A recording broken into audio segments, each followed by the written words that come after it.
Periscopers. Hello to know you. Thank you. Amita, nice to see you.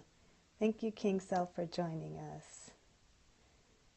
My name is Monica Coleman, and this is my Periscope. I guess it's a show. I wouldn't quite call it a show, but I guess you can call it a show. Couple minutes I just kind of pop on to share with you. Hello, Michelle. Thank you for joining us. Oh, thank you for the hearts. I love hearts. They make me feel so much love. And again, my name is Monica Coleman, and I am a religion professor. I'm based in Los Angeles, and I am the author of the forthcoming book. Thank you for joining us, Blink, Blink a P. And thank you for joining us, 4818. I'm the author of the forthcoming book, Bipolar Faith, A Black Woman's Journey with Depression and Faith. Thank you for joining us, Ronaldo. And I am here to just answer the question I get asked more than anything else. Thank you for joining us, Chuck71. Thank you for joining us, Josh Dutton. It's so nice. The sun's finally come out here, so you have a little sunshine in this shot. Thank you for joining us again, Amita. Thank you, Nabuchi, for joining us. Thank you for the hearts. Thank you, Kazma, for joining us. Thank you, Ms. ARW. Oh, it's so good to see you again. And thank you for joining us, Papixke. As I said, the question I get asked more than anything else is, what are my own spiritual practices, and what is it I do to live with a depressive condition? Thank you for joining us, Swindon Blook, that's it. And I said that I would just kind of jump on every day and every weekday and kind of share what my spiritual practices are and talk a little bit about the making of the book Bipolar Faith, as that was relevant. Thank you for joining us, 55 in Q. Thank you for joining us, Magus and Haroon. Kaya, thank you all for joining us. And today the theme I wrote, thank you for joining us, the incognito, is I wrote the theme Still Here, because this is just, thank you for inviting your followers.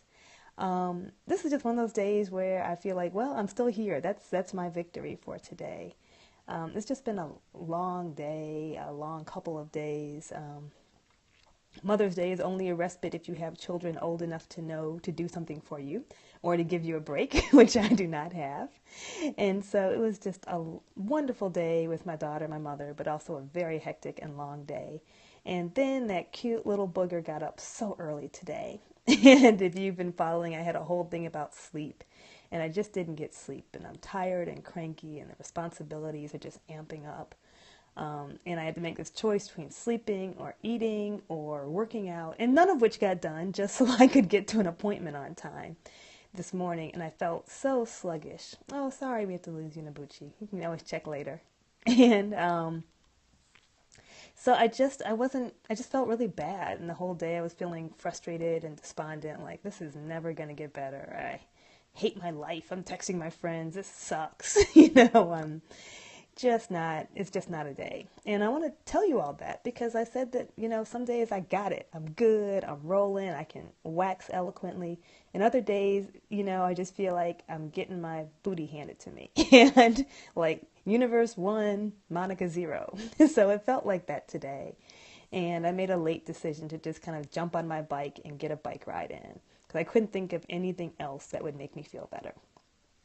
So I did that even though the wind speed was pretty high. And you see I have on this stained shirt because this is my Vanderbilt Divinity School shirt. And it got bleach on it, but I really like the shirt. So I don't know where to get another one. So that's why I still wear this bleached out Vanderbilt shirt. It's also a day in my family that we celebrated the life, the homegoing, the funeral of one of my mother's first cousins. And I wasn't there. This is back east on the East Coast. And she was in her late 80s and led quite a full life, but we still were surprised and sad by her death. It wasn't a long illness or anything like that, and it just reminded me that while sometimes saying I'm still here feels like I'm not doing much, like I'm just scraping onto the edges of life, it is still the edges of life, that I'm still here. And so I guess it's a word of encouragement to myself, hopefully a word of encouragement to you, that on the days when you don't have much to offer except to say, I'm still here, I'm still trying, that's something, that is still on this side of life for the times when we have a choice about that. And so that's where I am today. I am just still here. I did get the bike ride in, which was really helpful, and I'm sitting on my yoga mat You'll see a purple yoga mat here. And in case y'all really wanted to see that. And the only room I can fit it in is my daughter's room. So I'm hanging out in her room while she's not here because she has open play space. And I use that open play space as my workout space when she's at school. Thank you for the hearts. I love the hearts. Thank you so much. So I'm still here. That's all I got for you today. Hopefully by tomorrow I'll have something deep and meaningful and holy. But I think there's something to be said for still being here. Thank you for joining us. And thank you, Matt. I think it's Mad Lion. Thank you all for joining us. So I hope you enjoyed this. Feel free to share. I'm going to put it on Twitter in just a minute at Monica A. Coleman.